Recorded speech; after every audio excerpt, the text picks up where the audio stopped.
الكرام، السيد رئيس جامعة الجزائر 3 الأستاذ مختار مرزاق، السيدة عميدة كلية علوم الإعلام والاتصال الأستاذة ملكة عطبي، السادة الحضور، ضيوف الشرف الأستاذ مزيد بوكيلا، مزيد بخالفة، والأستاذ طاهر بوكيلا، زملاء الطلبة، أسرة الإعلام، تحية عطرة أزفها لكم، السلام عليكم.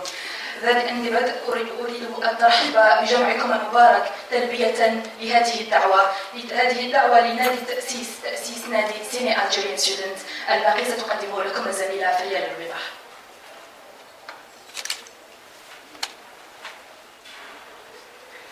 السلام عليكم، وأنتم اليوم شاهدون على ميلاد أول نادي ثقافي سينمائي لكلية الإعلام والاتصال، متمنين أن يكون نبراسا لكليتنا ونورا بنشاطه.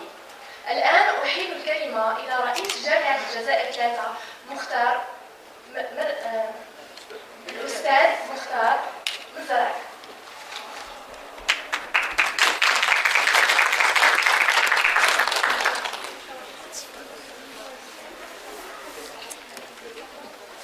بسم الله، الصلاة والسلام على رسول الله.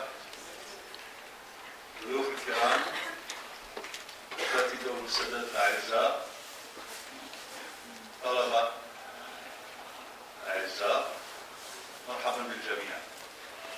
شرف لي أشرف على إطلاق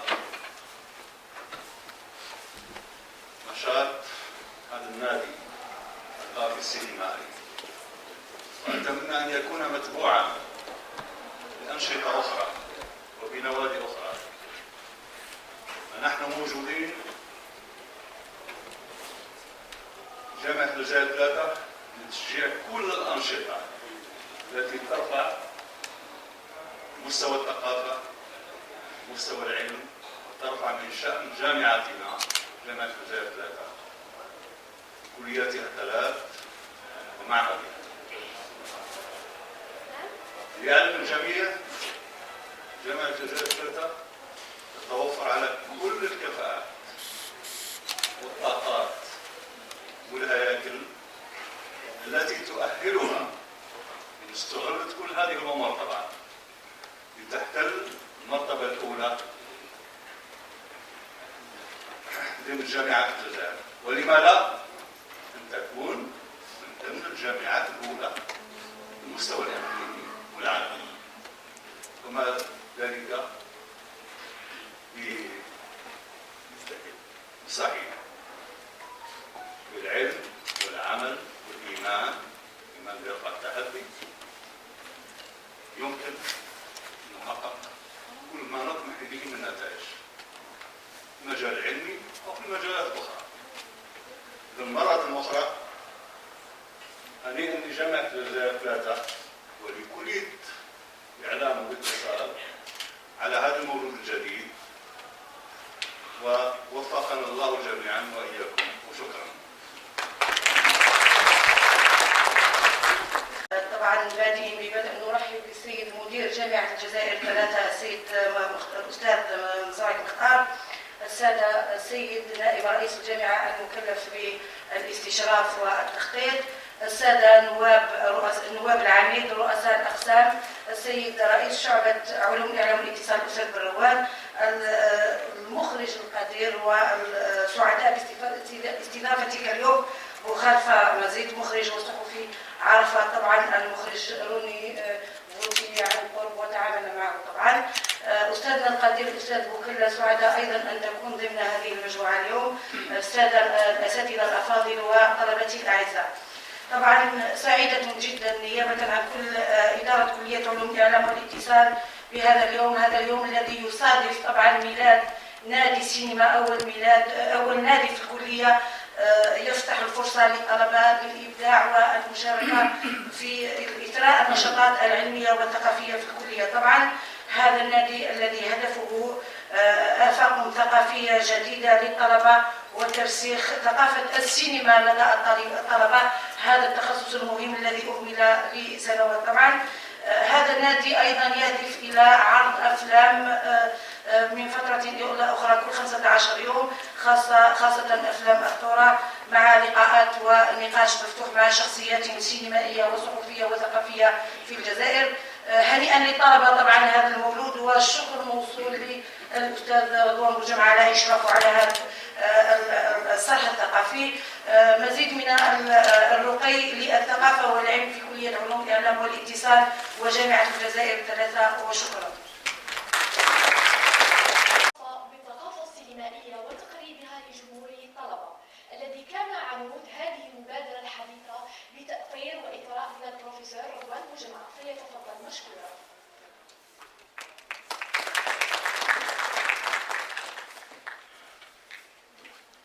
صباح الخير، السلام عليكم. الحقيقة أنا لم أكن محضرا لإلقاء أي كلمة، فقط ما كنت أريد أن أقوله أن الاقتراح صحيح كان مني، ولكن أعتقد لا يهم بقدر ما الأهم هو خلق جو ثقافي من النقاش في الكلية.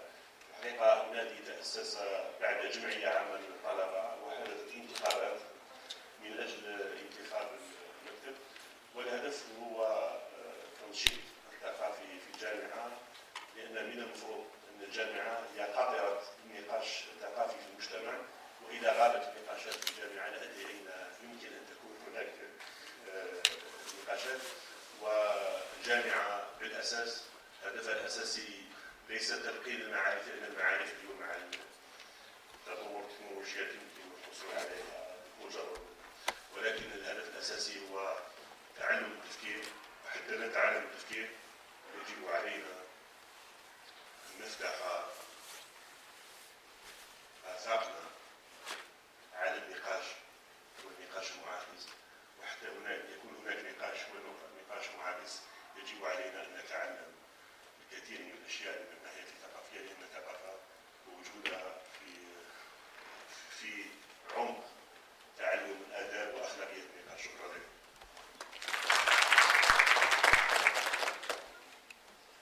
بهذه المناسبة الطيبة سنعرض عليكم فيلمين تاريخيين كانا محطتين بارزتين في صفحات الجزائر التاريخية، فقد عانى الثورة والقضية الجزائرية في توفير صوت عالمي لها حين كانت الدعاية الاستعمارية تضرب على مسامع البلدان بهتانا وكذبا. الفيلمين من إخراج الوفي والمناضل لحرية الشعوب غوني فوتيه، الذي رغم المعاناة لم يتخلى عن نكت الثوار، بل بقي صامدا في وجه المحتل. وبمداخلة موجزة حول حياة المخرج غوني فوتيه يقدمها لنا الكاتب والصحفي مزيد بوخلفة، متحصل على شهادة من كلية العلوم السياسية وصحفي بجريدة المجاهد ومخرج العديد من الأفلام. نستضيفه بكل وأجمل عبارات الترحيب، فليتفضل مشكورا.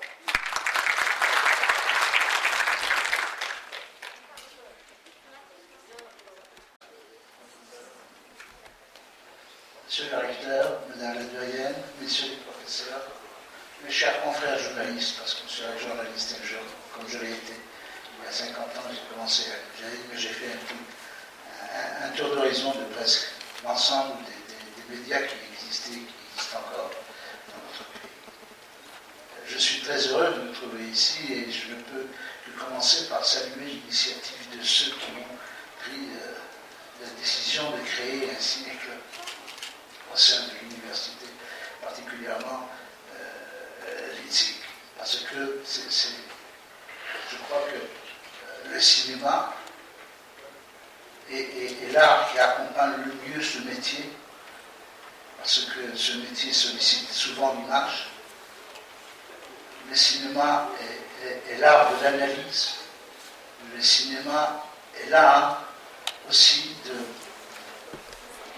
d'éveiller les consciences, même si ce n'est pas son but premier et son,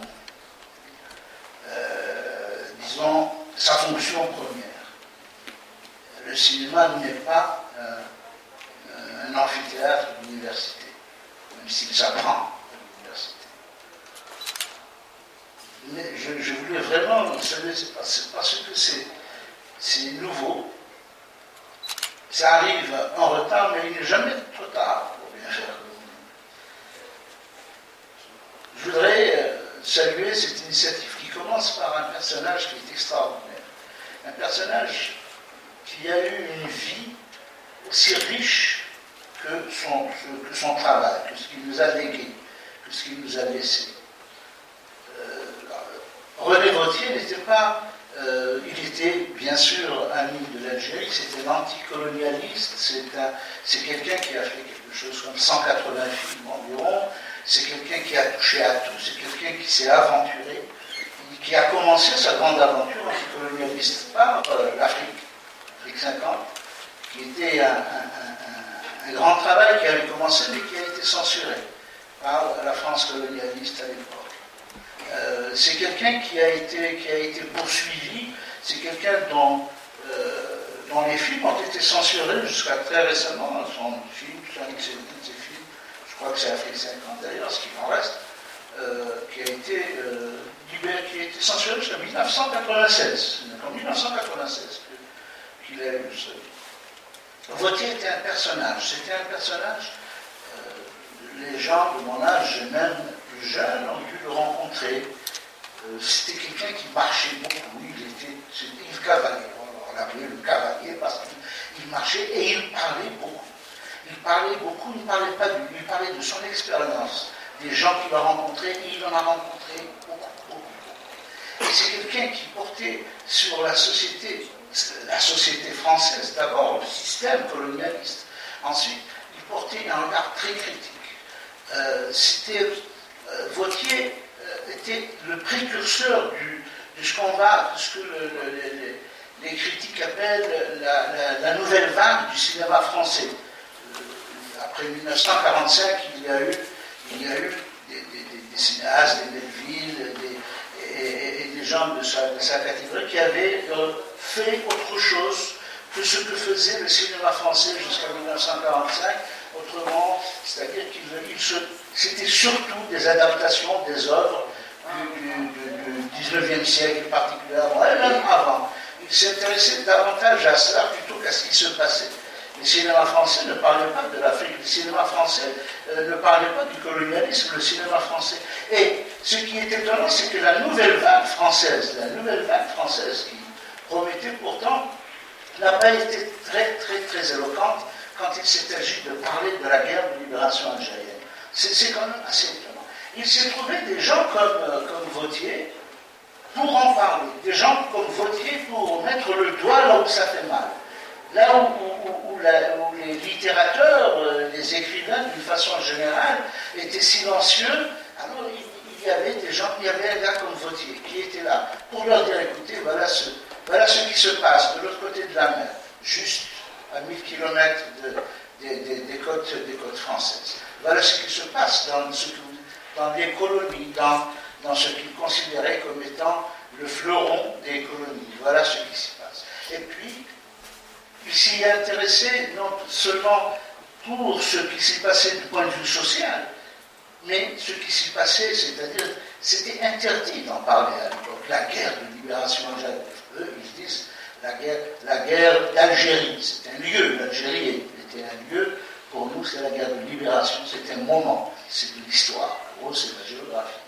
Et pour dire à ces Français dont les enfants étaient envoyés dans ce pays pour défendre la France, et qui arrivaient pour la plupart, et qui se disaient, mais c'est pas tellement la France que je défends les intérêts des colons, du gros colonnat, et je défends l'exploitation.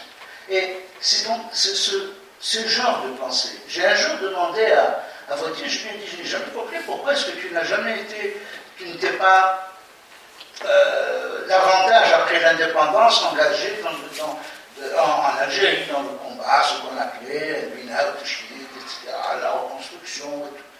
Il m'a dit, mais ce que je voudrais que tu comprennes, il m'a dit, c'est parce que ce que j'ai fait, moi je l'ai fait d'abord pour la France. Parce que je suis un Français, je suis resté français. Je l'ai fait pour la France parce que cette France, en Algérie, ce n'était pas la mienne. Alors je disais, ce n'est pas ma France. Je l'ai fait par esprit anticolonialiste, exactement la même réponse que m'avait donnée Francis Janson lorsque je lui posais la même question.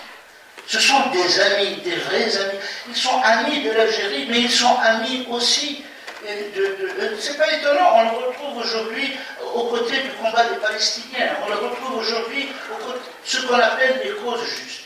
Ce sont des gens, les hommes de la camp de Vautier sont des personnes qui ont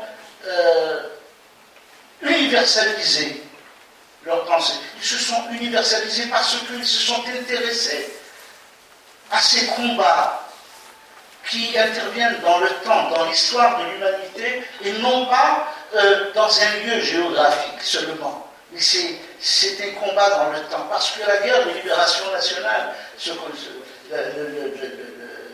qu'on résume dans des chiffres ou dans des mots, c'était un combat formidable. C'était un des plus violents combats de décolonisation du XXe siècle. Très peu de gens sont conscients de la portée universelle de ce combat. Et il y avait des gens comme Vautier, il n'y avait pas que Vautier. J'ai connu également un journaliste qui s'appelait Serge Michel. Comme Vautier, il était breton. Il était un peu anarchiste, lui.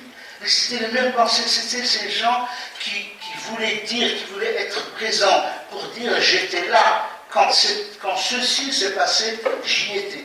Et ça, c'est très important. Et la guerre, la décolonisation, tant que nous allons, et je l'ai dit, je le répète, à des historiens, à Stora très particulièrement, que tant que nous allons considérer la guerre de libération comme étant une guerre entre la France et l'Algérie, nous n'en sortirons pas.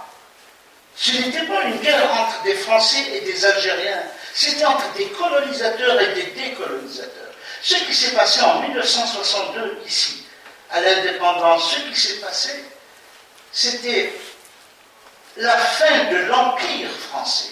300 ans. Un système colonial de 300 ans, il s'est écrasé ici sur les pavés d'Alger. C'est ici que l'Empire s'est écrasé. Et ça, c'est très important. Alors, on veut réduire ça à un conflit entre deux. Voilà, c'était des Algériens et des Français, non.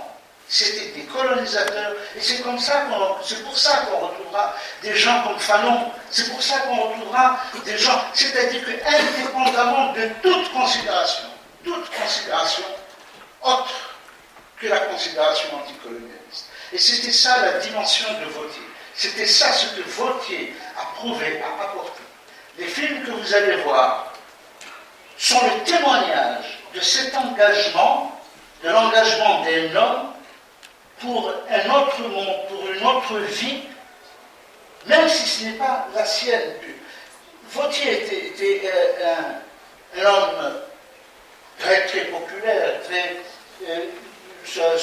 sa bonhomie, son air débonnaire, etc. On disait, on pourrait penser que tiens, c'est quand même, c'était un rigolo. Non, pas du tout. Ses œuvres le montrent, ses œuvres le prouvent. Il n'était pas venu ici parce qu'il n'avait pas réussi là-bas. C'est quelqu'un qui, avant de faire ce qu'il a fait, avec très très peu de moyens, il aurait pu avoir plus de moyens, il était major de promotion à l'IDEC, en 1948. Vous imaginez bien qu'il connaissait ce que c'était le cinéma, vous savez. À 15 ans, il était engagé dans la résistance contre le nazisme. Je voudrais insister sur ce côté universaliste. Et il a rencontré, on dit qu'il a été formateur aussi de tous ces jeunes cinéastes qui se sont trouvés là-bas, qui sont devenus des cinéastes, qui se trouvaient là-bas, les Rachidi, les Darhanina, bon, Changaré était déjà tourné. Mais les gens comme Martin, les gens comme Rachidi qui peuvent témoigner, qui sont encore vivants, alhamdoulilah, qui peuvent témoigner de ce qu'il a été, de ce qu'il a apporté réellement. Je crois que j'ai été un peu trop long, je m'en excuse, mais je voulais absolument qu'on reconsidère, parce qu'on n'a pas écrit sur René Vautier, parce qu'il n'y a pas de livre. Pourtant, il a une vie de richesse exceptionnelle, Et il a une carrière absolument époustouflante aussi. Je vous remercie.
La compagnie reçoit l'ordre de s'unir à deux autres compagnies pour exécuter une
reçoit sa rassure.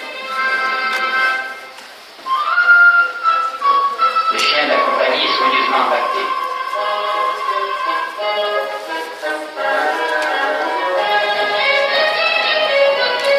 Ils n'ont que des mulets alors que l'armée française est complètement mobilisée. Cependant, ils sont vainqueurs. 3 hommes dirigent la compagnie. Le capitaine, le commissaire politique, l'officier instructeur.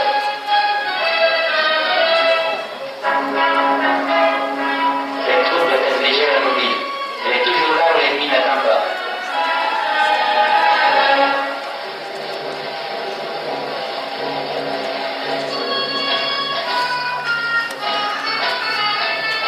Un au revoir aux camarades blessés.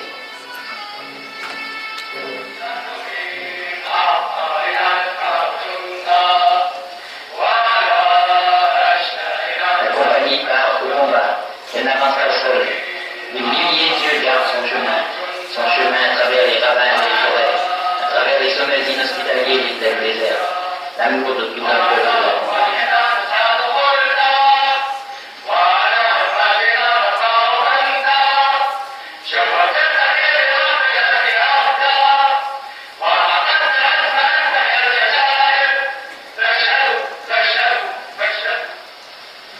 Les yeux perçants des paysans, des jeunes et des vieillards, surveillent chaque mouvement des Français.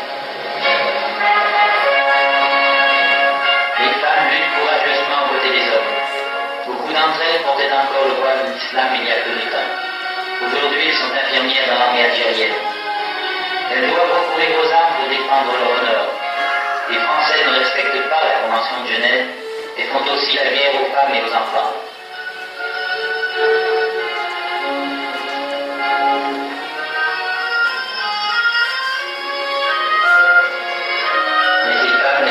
À panser les blessures du combat, elles aident aussi les habitants des villages dans la misère. Elles luttent contre la faim, le besoin et la maladie, conséquence de 4 ans de guerre et de 150 ans d'exploitation.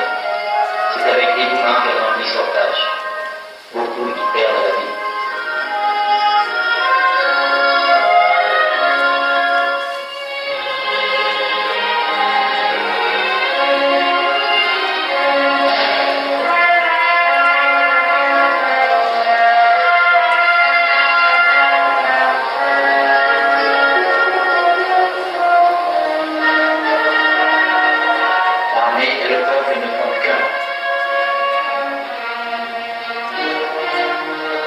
Partagent de bon cœur leur pain avec les soldats, car ce sont leurs libérateurs, des hommes qui risquent leur vie pour une Algérie indépendante.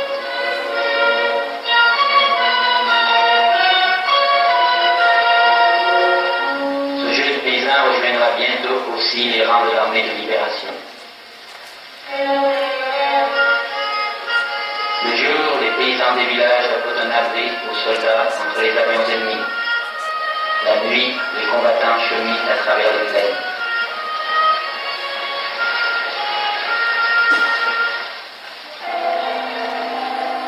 Au pied de cette montagne, 7 Algériens ont été assassinés par les Français et leurs cadavres enterrés pour effacer toute trace. Dans la vaste plaine, l'herbe recouvre de sa verdure le lieu de leur dernier sommeil.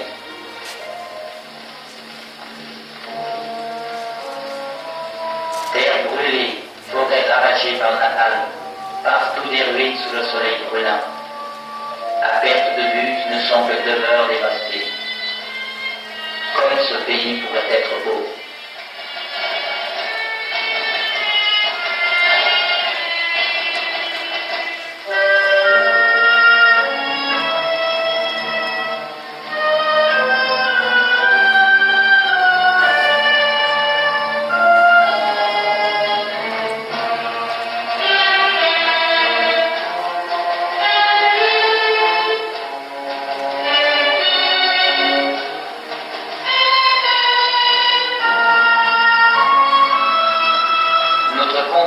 rencontrent sans cesse des hommes de notre peuple fugitifs sur le sol de leur propre pays.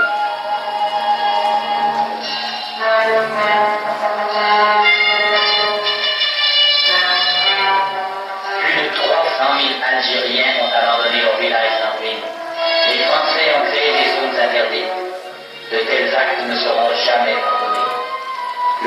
saignent de milliers de blessures.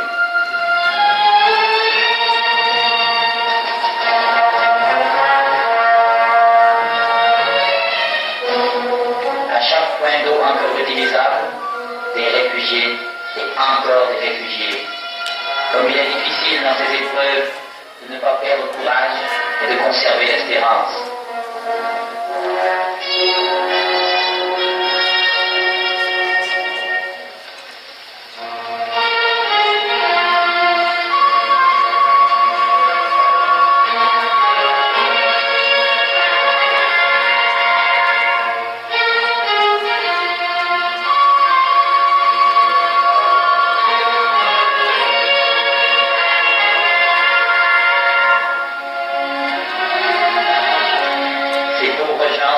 Sans manger depuis des jours.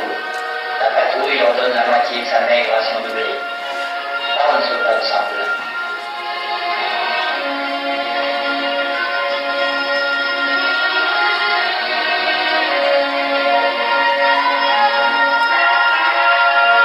L'armée aime ainsi le peuple, comme le peuple aime l'armée.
Leur route sans fin dans la région de Constantine, à travers les montagnes, en direction de la frontière tunisienne. Ils espèrent trouver un asile, le repos et la paix, en attendant la libération définitive de leur patrie.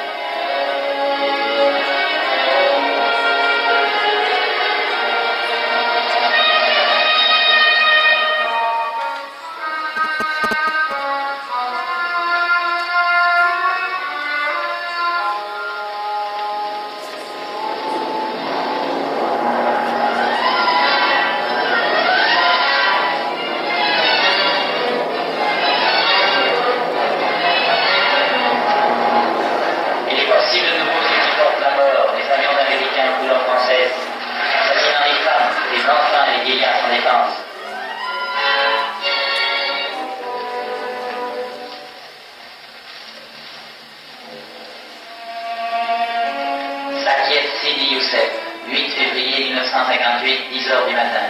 Un paisible village à la frontière algéro-tunisienne. Ils cherchaient un refuge et ils ont trouvé la mort.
Mission attaque contre un point d'appui militaire français.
débris des ailes le drapeau tricolore, jadis symbole de liberté, de fraternité, mais aujourd'hui symbole d'oppression coloniale et de génocide pour les Algériens.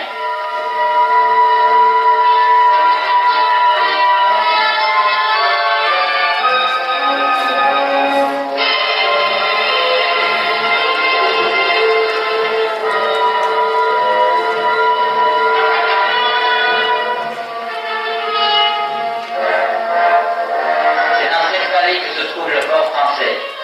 Une patrouille de cavalerie quitte ses positions françaises. Les éclaireurs algériens sont prêts à tirer, mais la patrouille ne remarque rien d'anormal.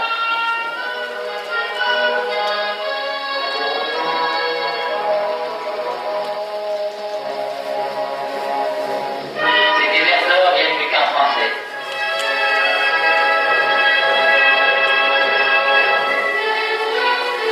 Deux d'entre eux sont des Algériens, enrôlés de force dans l'armée française. Ils ont obtenu le mot de passe par l'intermédiaire d'agents de liaison.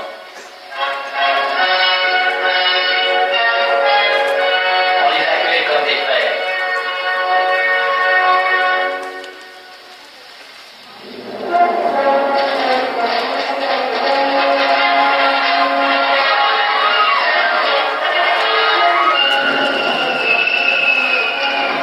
L'attaque commence. Les mitrailleuses et les lampes couvrent le feu sur le camp militaire ennemi.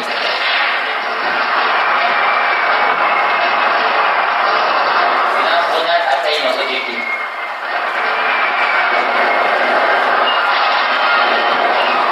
La chutiste française en une contre-attaque.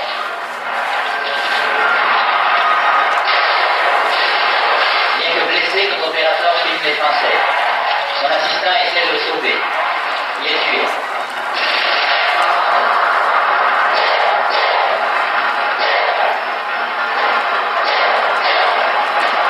La caméra est atteinte aussi, c'est pourquoi nous n'avons pas d'image de la sous du corps. Les médicaments et les pansements ne suffisent pas. Les premiers soins sont donnés aux blessés ainsi qu'à notre opérateur dans un hôpital de campagne.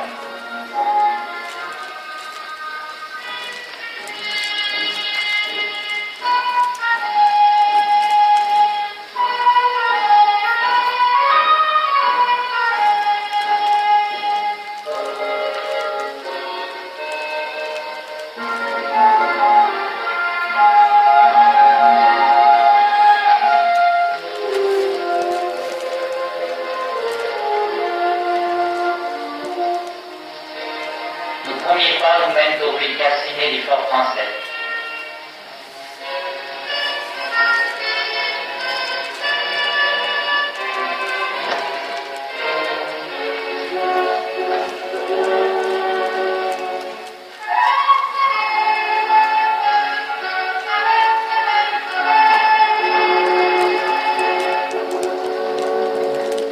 Mission remplie.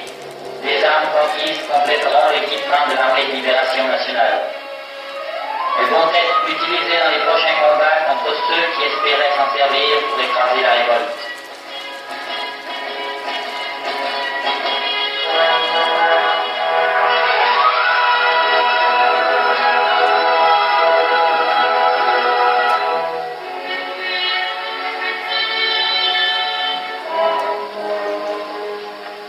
Mais l'assaut du camp tranché français a causé des pertes aux combattants algériens.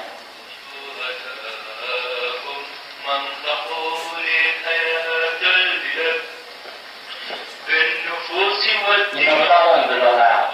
Ils haïssent cette sale guerre, mais ils savent que la paix et l'indépendance ne se conquièrent que par la lutte. Leurs frères et leurs amis ne sont pas tombés en vain.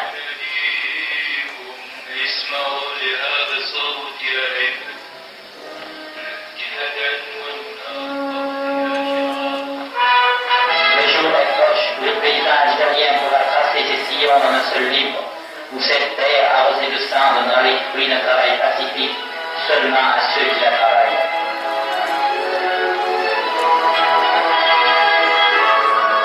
Et les soldats de l'armée de libération partent vers de nouveaux combats, jusqu'à ce que la flamme de la guerre d'Algérie s'éteigne pour toujours et que la paix règne, jusqu'à ce que le peuple algérien soit maître chez lui.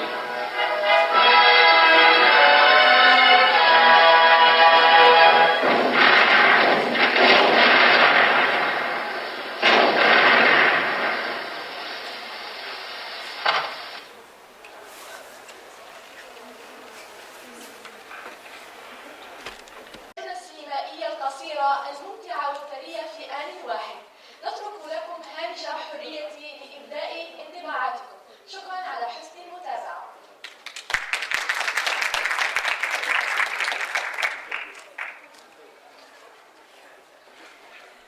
En vous écoutant, en fait, j'ai une petite question à vous poser. Est-ce que on peut transmettre en fait l'image, enfin plutôt, est-ce que c'est l'image plutôt cinématographique qui s'inspire de l'histoire?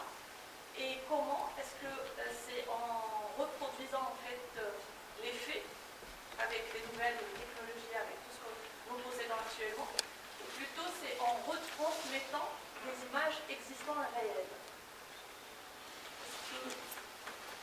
Pas très bien ici. Quand Pardon. Oui. j'ai envie en fait juste de poser la question sur la relation entre l'image cinématographique et l'histoire des peuples en général, Oui. de l'Algérie en particulier. Est-ce qu'on reprend ces histoires en fait en reprenant ces images qui sont réelles, comme ce qu'on vient de voir aujourd'hui avec toutes les émissions qu'on a eues, ou plutôt en reprenant l'histoire avec des nouveaux scénarios et nouvelles productions? Oui. Très souvent, le cinéma s'accommode. Quand je dis cinéma, je parle de l'image animée, de l'image telle que nous connaissons tous le cinéma. Il y a l'image disponible, c'est-à-dire quand elle existe. Et on fait feu de tout bas quand vous voyez les chaînes spécialisées européennes, je pense aux chaînes d'histoire, qui diffusent aujourd'hui. Il y a un truc qui est nouveau, ils disent par exemple la guerre du Pacifique en couleur. C'est le fait justement, qu'on disait auparavant, dont je parlais auparavant, de la récupération de l'ensemble des images, qui fait la richesse, qui va révéler d'autres choses par l'image. Je m'explique. Si vous prenez, il y a un film qui s'appelle Héroïca. Tu l'as vu, Héroïca, je crois que c'est André Monk qui l'a fait, c'est un Pologne. Héroïca, c'est l'histoire. Varsovie est une ville qui a été totalement détruite pendant la Seconde Guerre mondiale, complètement rasée. Les Polonais se sont fait forts de la reconstruire à l'identique. Ce qu'ils ont fait, et ce film raconte, André Monk, le réalisateur, raconte comment est-ce que cela a été possible. Parce qu'effectivement, ils ont reconstruit Varsovie, leur capitale, à l'identique. Ils ont récupéré tout ce qui existe comme document. Et ils ont appelé les Polonais en leur disant, si vous vous êtes photographié devant votre maison, dans une rue, dans un truc, nous sommes preneurs, et ils ont ramassé tous ces documents. Et c'est ainsi, c'est avec ce puzzle qu'ils ont réussi à reconstruire Varsovie. Ça, c'est l'image, bien sûr, la volonté c'est là, l'image peut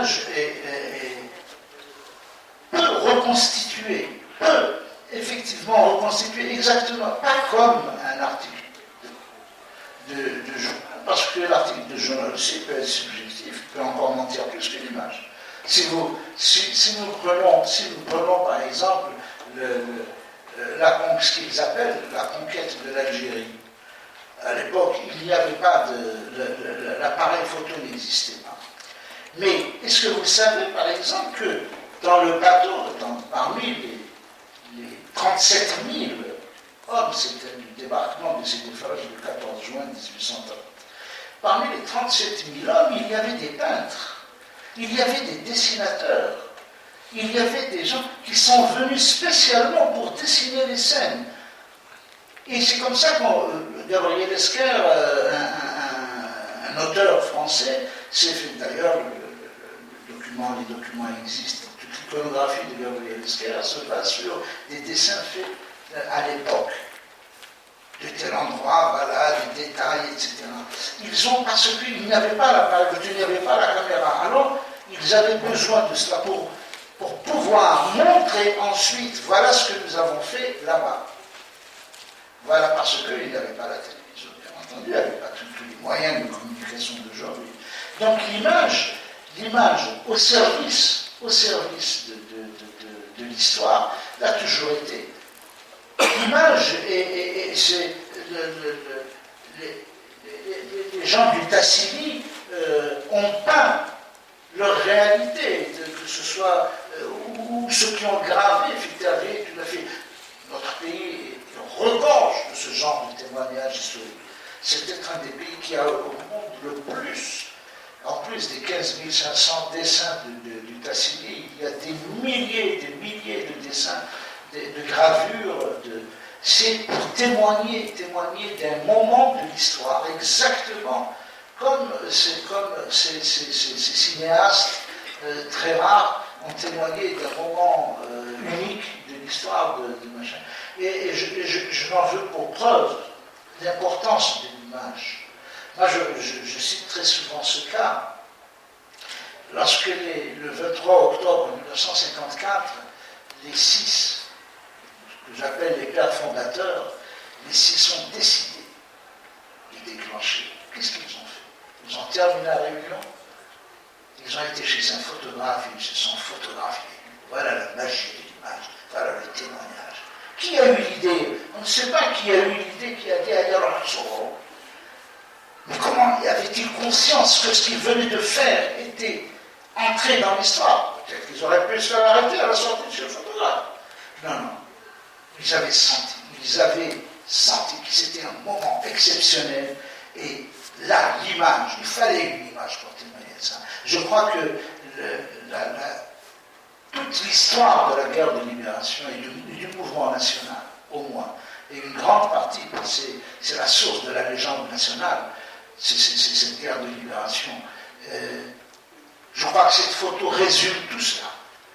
Cette photo raconte tout cela. Je ne sais pas si j'ai répondu à votre question. Merci. On a pris les 2 livres et les 2 expériences de l'instituteur qui vient de là-bas, de France, et qui débarque ici, et de celui du jeune.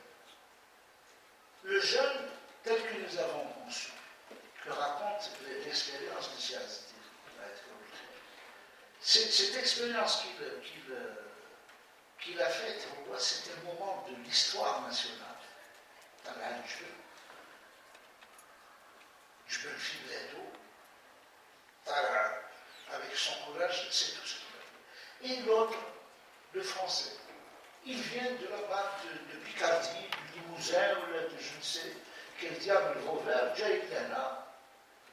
On lui a dit, tu vas défendre la France. Il est arrivé, il a vu les cailloux, les tout. Non, il a dit, ça, c'est pas la France. Ce n'est pas la France que je suis en train de défendre. On lui a dit, tu vas mourir pour la France. Et il a dit, mais je ne suis pas en train de mourir. Il avait ses collègues, ils ne sont pas en train de mourir pour la France, ils meurent pour des colons. Pour les 10 familles de colons qui tenaient le pays. C'était pas ce qui fait que, c'est ça qui motive le choix d'avoir décidé de faire avoir 20 ans dans les oreilles. Il s'est mis dans la peau de ces pauvres bourdes. C'est des pauvres diables. Ceux-ci n'excusent pas leurs actes, attention. Ceux n'excusent pas leurs actes. Il a essayé de comprendre ce qui se passait. Pourtant, quand ces jeunes-là étaient envoyés, leur maman avait bloqué surtout les membres du Parti communiste. Ils avaient bloqué les trains. Puis leurs enfants ne parlent pas. Ils bloquaient les trains. Donc, c'est une histoire, c'est encore une fois une histoire humaine qu'il a voulu raconter. Il a voulu nous expliquer que ce jeune Français qui venait de France, il venait ici, il ne savait pas ce qu'il faisait ici. Il allait devenir, c'est comme ça, et il se révoltait. Il a voulu montrer, parce que qu'est-ce qu'a fait l'armée française qui était considérée l'armée napoléonienne, est devenue, dans le bourbier algérien, elle est devenue putschiste. L'armée française, qui aurait cru? L'armée française, l'armée républicaine, l'armée qui a fait combien de campagnes, l'armée qui a fait combien de guerres, l'armée qui devient putschiste, elle se révolte. Ils ont voulu tuer le général de Gaulle, le héros. Parce que c'était un général, attention, il ne faut jamais perdre de vue, ce n'était pas un civil. C'était l'armée à l'armée. 1958 était un coup d'État. Qui l'a fait lui-même? Eh bien, ils ont voulu lui faire un coup d'État, ici. Les généraux ont voulu lui faire un coup d'État. Ils sont arrivés à ça. Et Vautier a voulu, avec, comme les enfants, les jeunes, se révolter dans la caserne et dans le poste où ils étaient dans les OS. C'est toute l'armée qui s'est révoltée contre le pouvoir central. C'était ça qu'il voulait raconter.